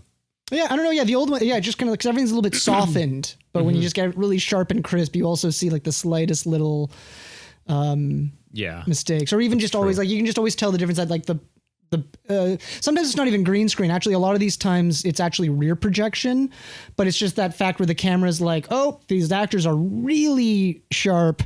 That background is just, that's something different. That's a fake thing. So like, if I bring up some of these shots here, well, that was another thing that really quite impressed me about the David Lynch Dune movies was the sandworms. I was like, those were a lot better. Those were a lot better done than I expected. I thought they were going to be quite shitty. But hold on, I'm bringing up some shots. Yeah, my only you.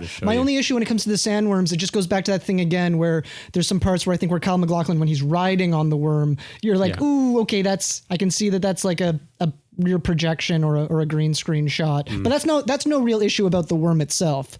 That's more just green screen problems. But I mean, I'm assuming you've seen the new Dune films. Yes, I have. And I don't know. See, weirdly, like I find both flawed. The 80s one and the new one. But weirdly, it's like the things that I have the biggest issues with the 80s Dune, I feel that those have been corrected with the new movies. But everything else I kind of prefer with the David Lynch one. But the one thing that I do feel that they improved on were things like those effects. Like when I do see that cheesy green screen and stuff, I'm like, well, the new movies, like it doesn't even come close. But when it comes to the non-effect stuff, I do think I prefer the David Lynch one, because it just, to me, it feels more like a movie. It's more colorful.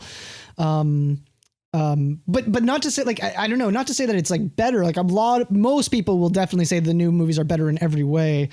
But like, I don't know, aesthetically, I think I connect more with the 80s one. I do in some ways too, right? Like, because when we were talking about kind of these shots with miniatures and stuff, like I think what bums me out a little bit is when they don't lean into like the strengths of filmmaking from the past. It's like they try to do everything in new ways. Like I think I've said this before, maybe even on this podcast, that like the best results tend to be yielded by a whole variety of techniques coming together to get the best result. Sometimes you benefit from puppeteering, sometimes you benefit from practical effects, sometimes you benefit from CGI, miniatures, all that stuff. Like it's a bringing together of all the different techniques of film to sell the story in the most believable way possible. And I just feel like too often modern movies will overlook what movies actually did well in the past. Like, I mean, I think they could use models and stuff a lot more than they do. Yeah. Models and miniatures. I mean, Lord of the Rings is probably like peak the peak of modern movie making in terms of doing what I'm talking about, like bringing together all these techniques. And I also, one of the things I appreciate about older movies is how much more they depend on the composition aspect of cinematography rather than like camera work. Yeah. So many movies nowadays want to have these cameras that are doing these impossible moves, have it constantly be moving. They won't just like set up a stationary shot and let you look at the image for a while for like an establisher. Whereas, so say that was some of the strengths, and like there's loads of them in Star Wars or Blade Runner or a movie like Dune, 1984, and I mean, some of those shots are just fantastic, and they depend more on composition, telling the story, and making memorable single shots that aren't complicated in the sense of, you know, having like it be some crazy camera move. But they use just creating a single image. They use that to tell the story. Yeah, and they let you look at it for a little while. They let you look. They hold shots. there. Shots would linger longer. You'd have more shots where there's just like maybe like a number of people in the shot, and then maybe like a character fewer edits, fewer close-ups. More of these like wider shots where you can really get back and see. I just feel like movies are so packed full of close-ups nowadays, and so packed full of cuts. And there would be like a lot of, you'd have like in a shot there'd be like dark shadowy patches and then like a sort of a smoky lit kind of section, like, you know what I mean, like not everything was in focus, some things were kind of like hidden or disappearing in the background. Now like everything is so clean and sterile, like it's all flat and everything just looks like a commercial. One of my big issues about today, this is like been a gripe I've had for a long time, but it's that there's no differentiation between the style of movies and television now. It all looks the same. One thing I have a big problem with now is that like everything always seems to be handheld or like shot in a overuse.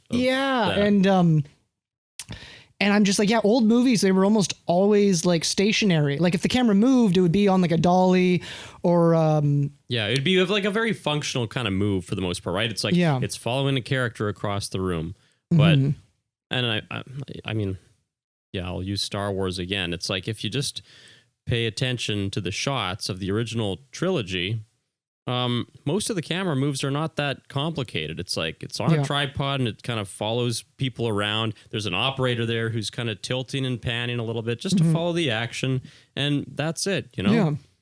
And there'd be like even just like a lot of subtle things where like a lot of times it might be just like a camera that's kind of like, you know, maybe it's kind of pointed a little bit downward or a little bit upward. But now, because everything is just handheld, everything's just kind of like, this is the angle of the guy like across the room seeing it or something. You know, it's just a guy like just right there at like eye level, always filming. Like, like everything feels like a documentary now, kind of. Yeah. That's sort of what I mean by the design of composition, relying more on the design of composition rather than just like, I don't know, kind of randomness. I don't know. It just seemed kind of more by design. Then it's like, okay, we're going to use this.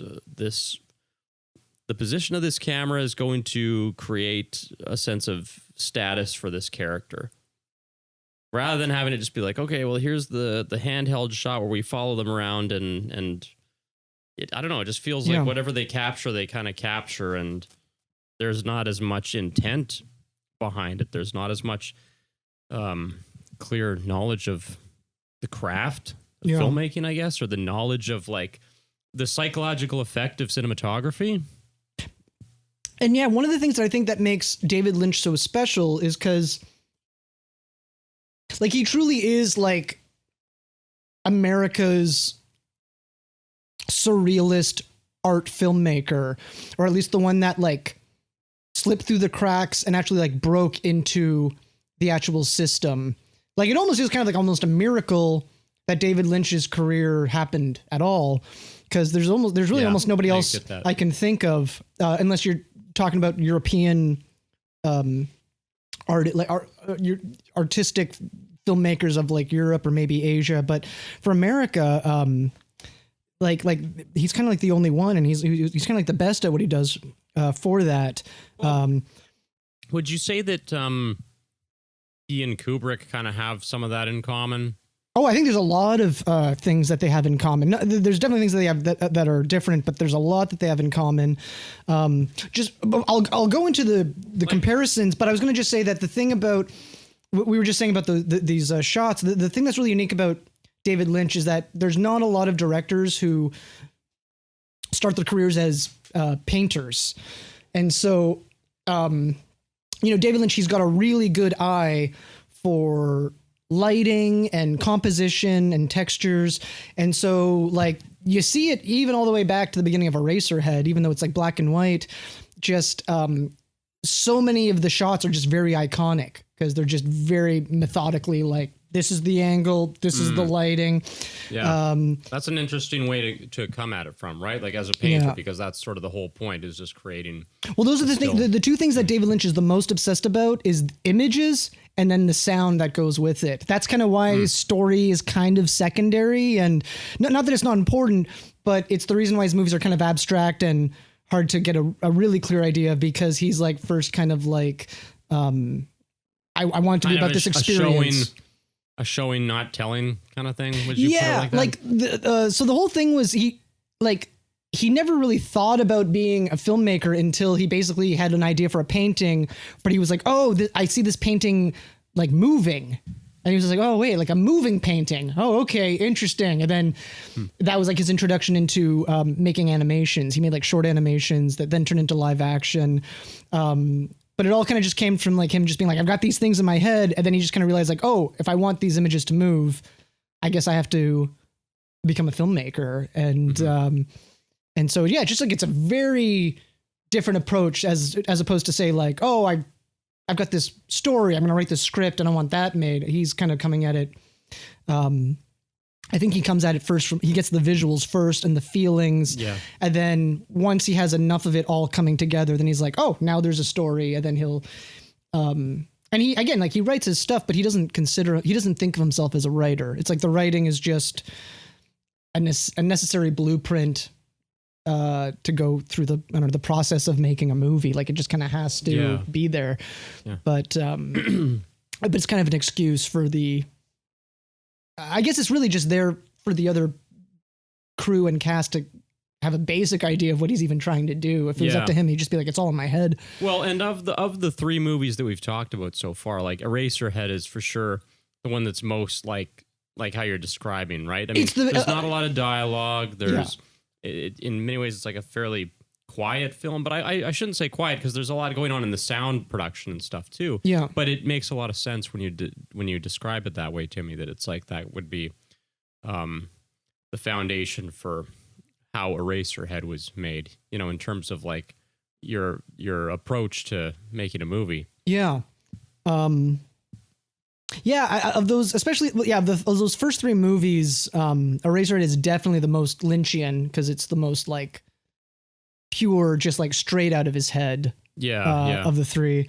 And he was so whenever a filmmaker has like their kind of indie first feature film, I'm kind of curious as to how much they did themselves. And you were saying that David Lynch was originally going to do the makeup for Elephant Man himself. Yeah, and he was going to he wanted Jack Nance to be the Elephant Man. Jack Nance is Henry Spencer, who's like the star. Okay, he was pitching for him to be the Elephant Man. Yeah.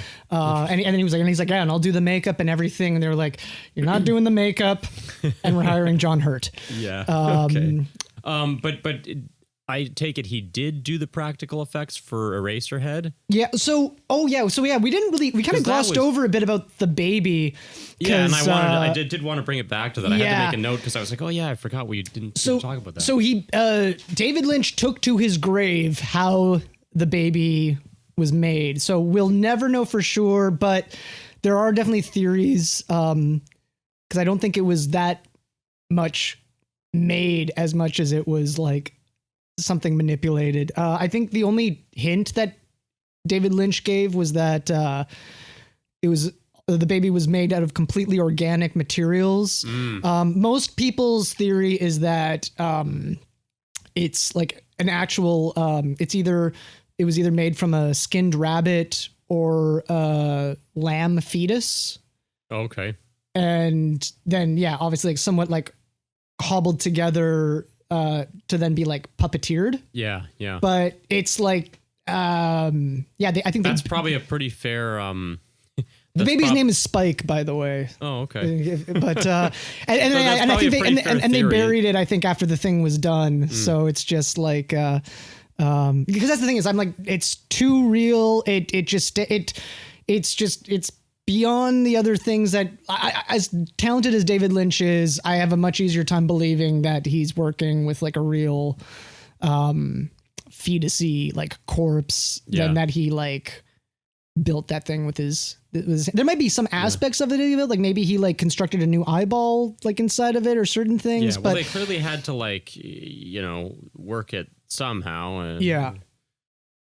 But I mean, because when they're like cutting it open and it's like showing like these guts spilling out and stuff, it's very, very realistic. Oh yeah. I colorized that sequence. Oh, did you? Yeah. Okay, where can people find that?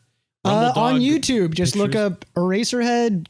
Actually, honestly, at this point, if you just Google Eraserhead color, I bet my clip will show up. Problem is it was one of my earliest colorizations, so I look at it as a fairly poor job. I wouldn't mind taking another stab at it now, but I was mainly just doing it because I was just curious. I'm like, I want to see what that baby looks like in color, and there it is. Your video pops up first when I say Eraserhead colorized. It comes right up. Yeah, that's cool.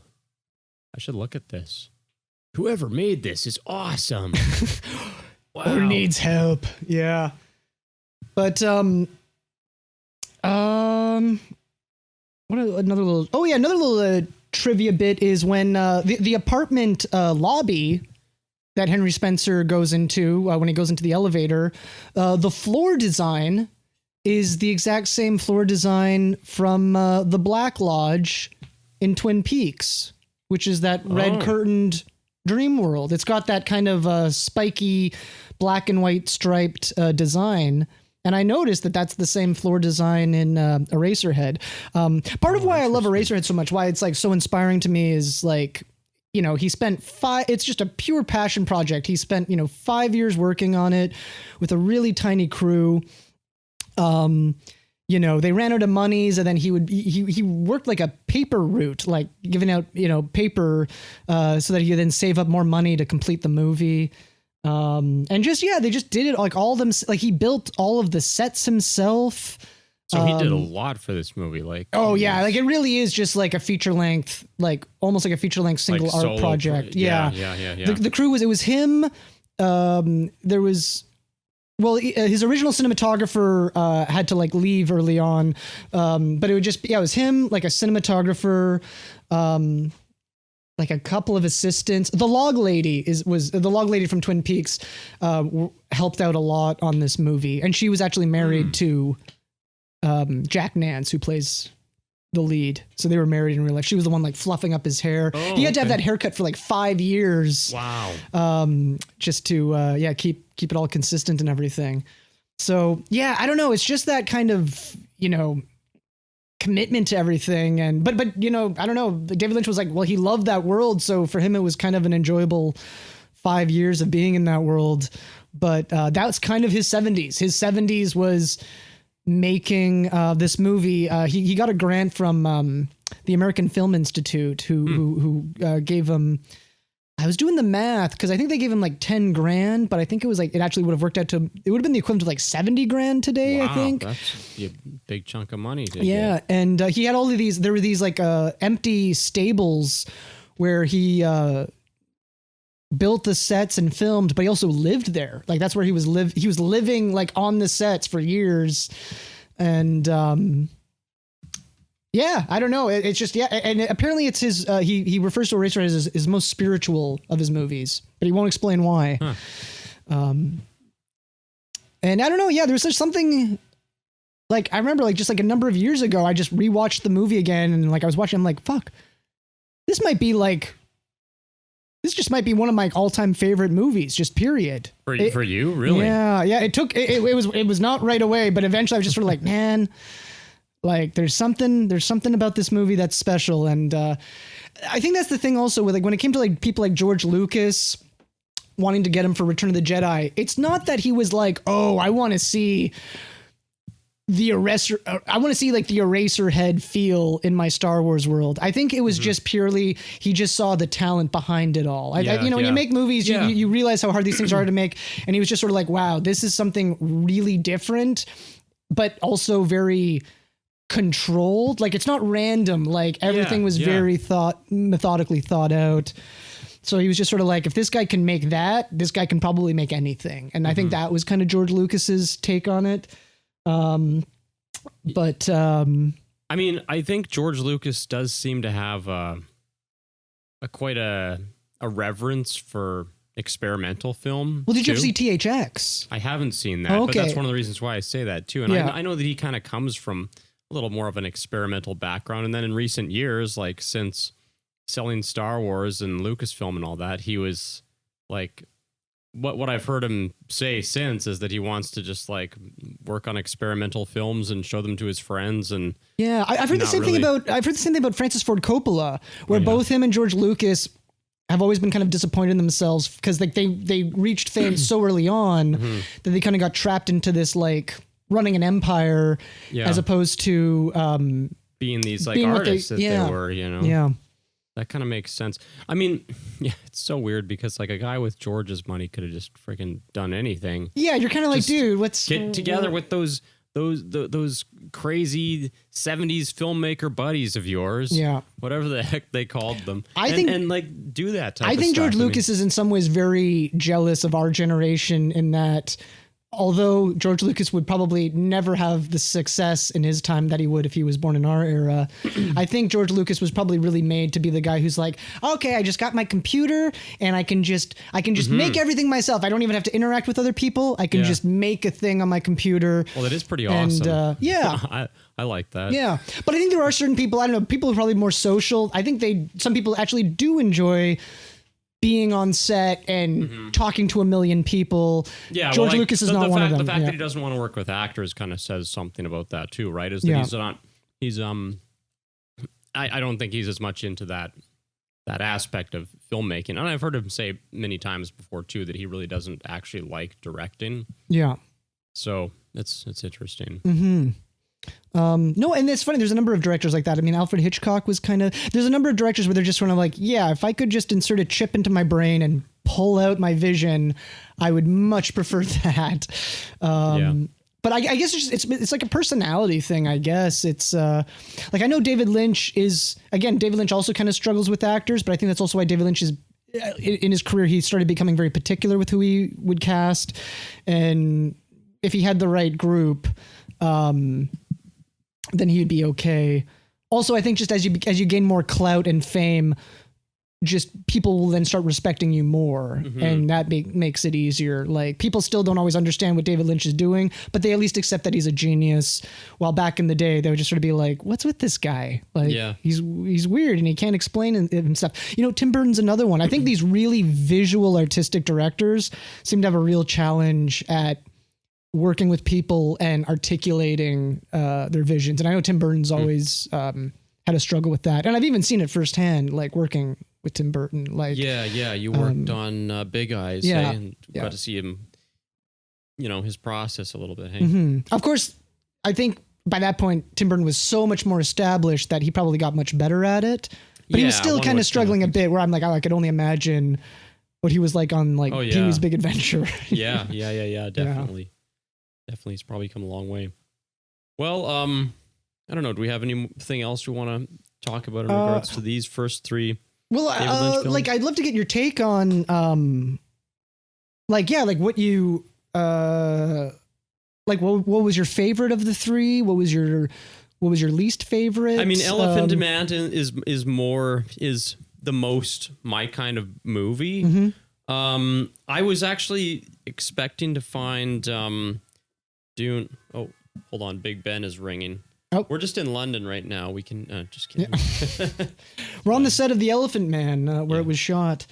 That's my phone alarm. But anyway, I was actually, I didn't have like high hopes for Dune. I thought it was going to be hard to sit through. I didn't find it hard to sit through. Oh, that's good. That's good. Yeah.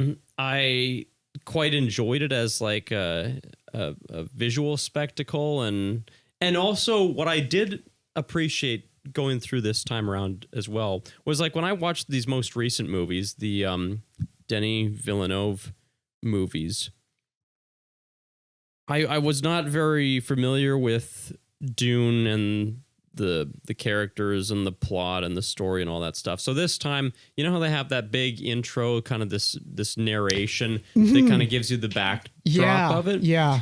I actually like took notes while I was making while I was watching that, and I was like, okay, let me just like get this all clear in my head so I know actually a smart, who the Bene Gesserits are, who the who like the Baron is, and what's like the planet Arrakis and the planet the other place. Doesn't matter. But like just to get it all clear in my head so that I understand. Well, that's the problem. Like Dune is like it's not just these movies. Like Dune, just as a story, is a very complicated story with many characters and everything. And I mean, again, like I'm just like it's crazy seeing the difference between like the 3-hour version and the 2-hour version. And so I could only imagine what like the 4-hour version is like. And I'm like, that probably would have been great. The like 2-hour version must just be like, I don't even know what the fuck that would be. I'm going to brace you for something. There's a 90-minute version. So if you want to really talk about a mess of a movie, I don't know if you're familiar with the Alan Smithy credit, but Alan Smithy is a name. You got to be careful. Anytime you see a movie directed by Alan Smithy, you got to run away, because that's a legal thing that if you're in the Directors Guild, if you're so embarrassed by your work, you can actually remove your name and credit Alan Smithy as the director. David Lynch did that for the 90-minute version of Dune. Really? It's an actual Alan Smithy movie for that. That makes me want to do a whole episode on Alan Smithy movies. Oh man, yeah, we should like marathon every Alan Smithy film. I know one of the Hellraiser movies is an Alan Smithy film. I think it might be like Hellraiser 4, which is actually like not that compared to the rest of the franchise. I'm like, number 4 got like a theatrical release, but I mean, maybe the guy just hated it so much. Yeah, he was like, there's also like a mockumentary film called Burn Hollywood Burn, the Alan Smithy story, and it's a fake documentary as if Alan Smithy is a real director. But great. I gotta check that out. Yeah. But for the Dune, let me get your take on, because I know you're a fan. I'm surprised I haven't heard your take on Sting. Oh, right. Yeah.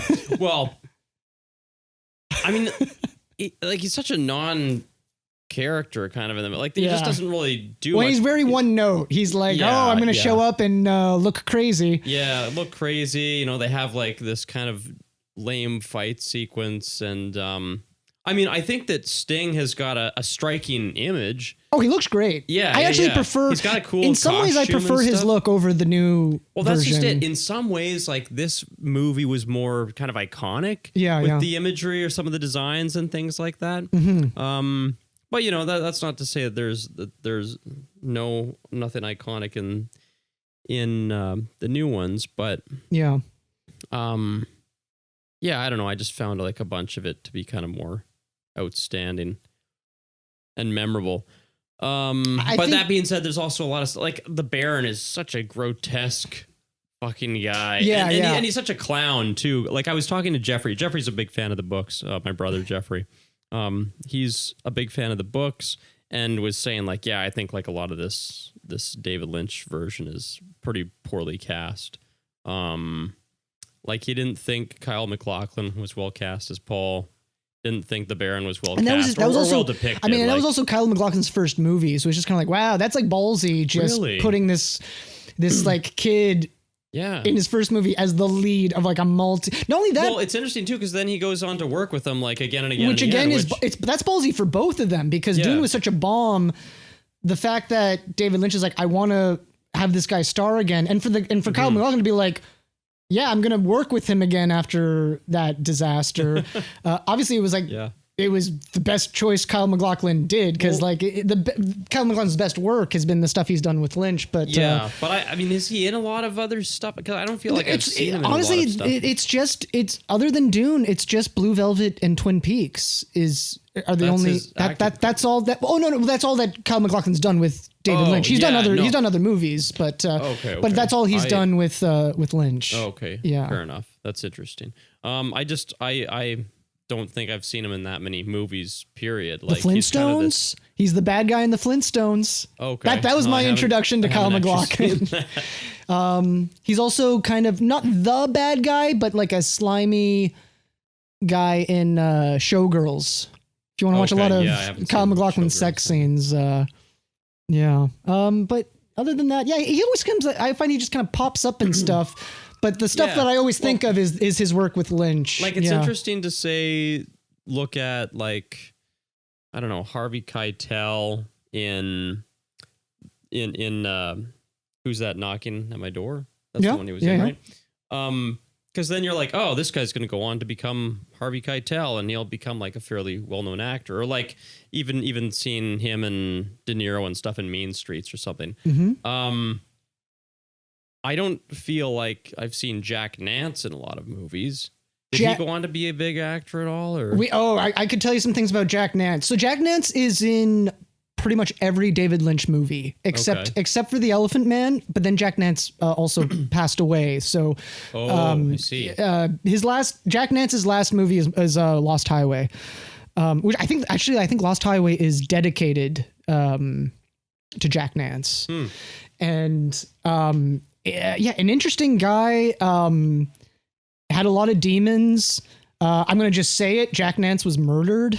Oh, really? So that's like a whole other thing. I was like, we could talk about it in this show, or we could talk about it in one of like the later ones. Well, it might be relevant because, I guess he's been in other David Lynch films. He's in, except for The Elephant Man, you'll find him in every David Lynch movie, until you get to like Mulholland Drive and Inland Empire are really the only two that he's not in, but he would have been in those movies, I'm sure.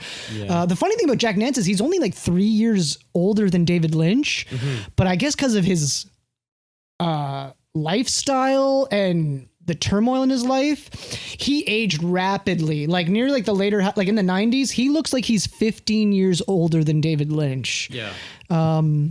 Apparently he was like an alcoholic for most of his life, and aside from David Lynch's movies, he didn't really get many opportunities, but was apparently like considered like a really established actor. Like he auditioned for 2 major movies in the 60s that I love that he almost got. One of them was The Graduate, that ended up getting given to Dustin Hoffman.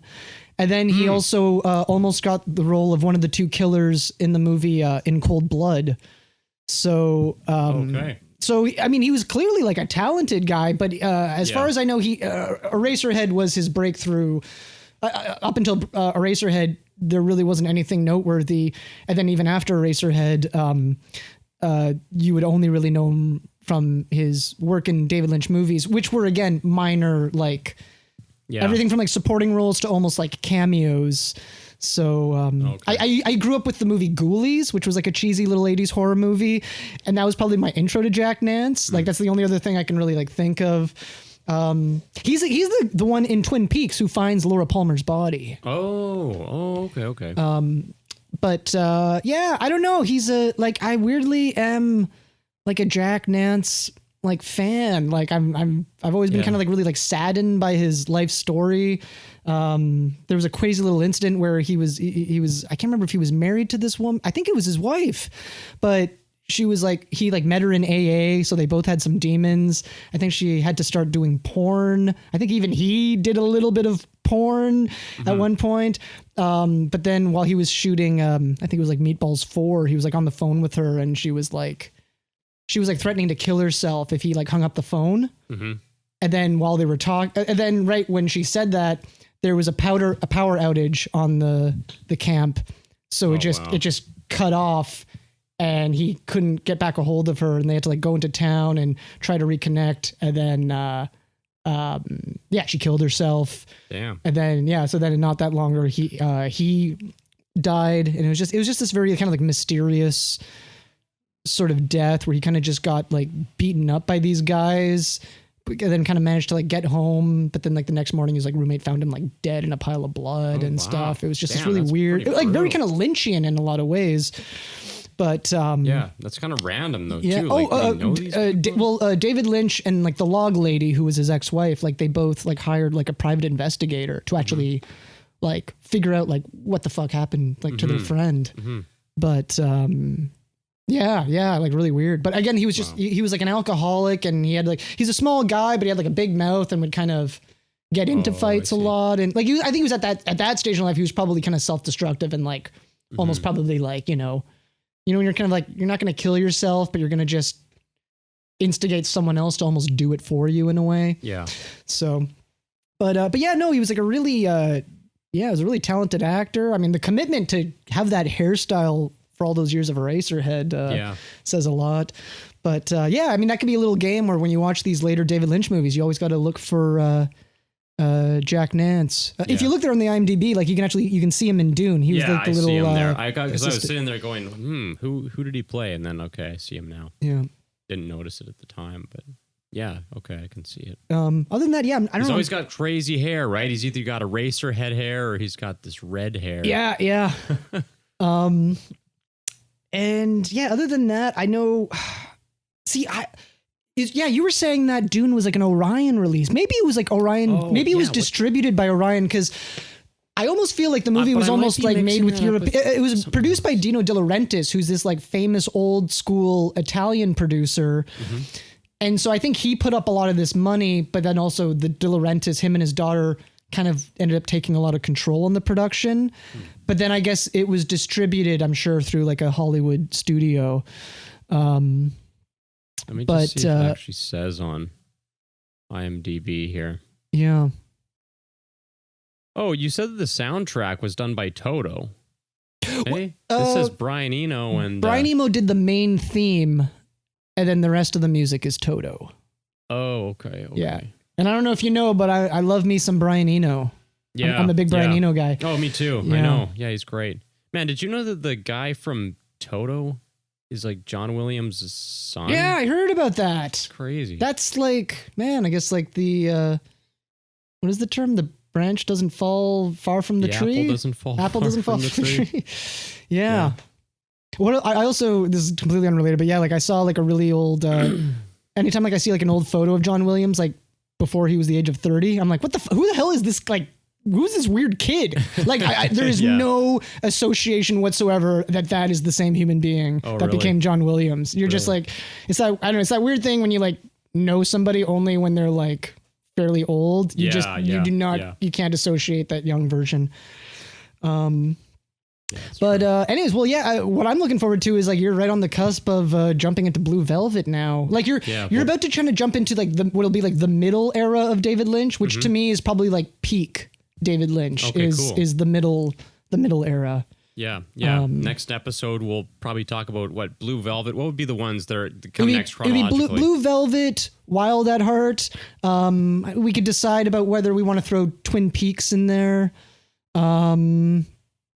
Because after that, we'd be jumping over to Lost Highway. Okay. Which would probably kind of be Lost Highway you could throw into the middle category, but you could also throw Lost Highway into the sort of end stage. Because he only made two movies after Lost Highway. Okay, so let me just get clear on this too, because there's Twin Peaks the TV series, and I've watched the first season and a little bit of that.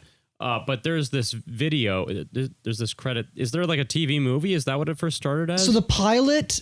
They made a deal where they didn't know if the show was going to get picked up.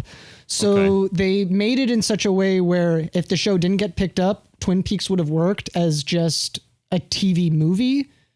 Yeah. Okay. So never watch it or watch it after you've seen everything else. 'Cause all it does is it'll just like compress the biggest spoilers of the show into like the end of the movie without anything, without much payoff or anything. Because again, they didn't even really know fully what it was. Okay. But that one might be confusing you with that first Twin Peaks title. Yeah. Let's just say for for this podcast series, we're not going to touch on Twin Peaks.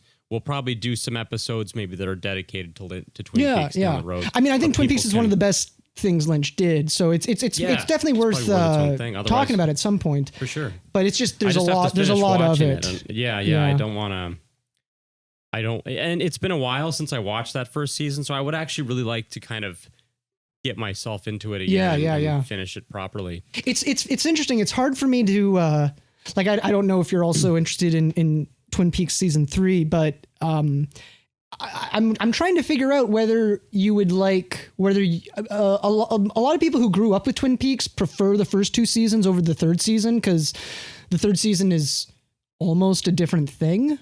But because you didn't grow up with Twin Peaks, I'm almost wondering, like, maybe you might actually like season 3 more, but maybe not. Because again, it is very different. But that'd be something to test and find out. I should watch it for sure.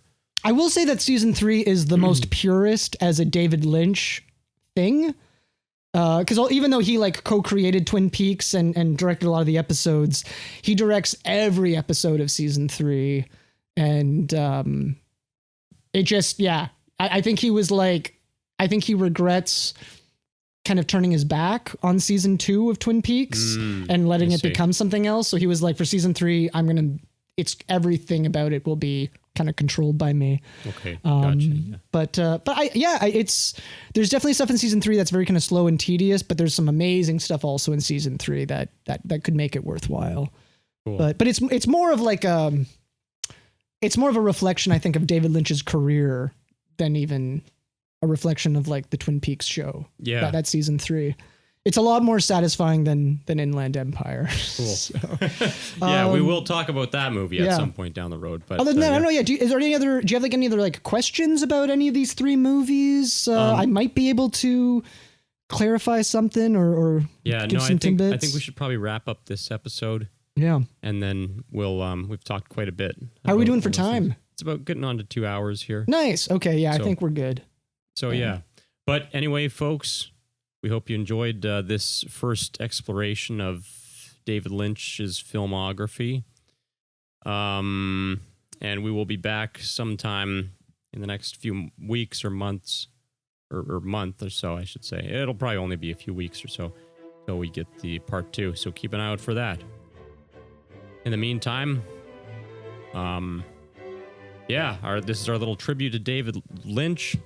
Rest in peace to a great man and a great artist and great filmmaker. All right, Agent Rosmer. Agent Drossen is signing off. Until next time, for episode 2. Have a good night.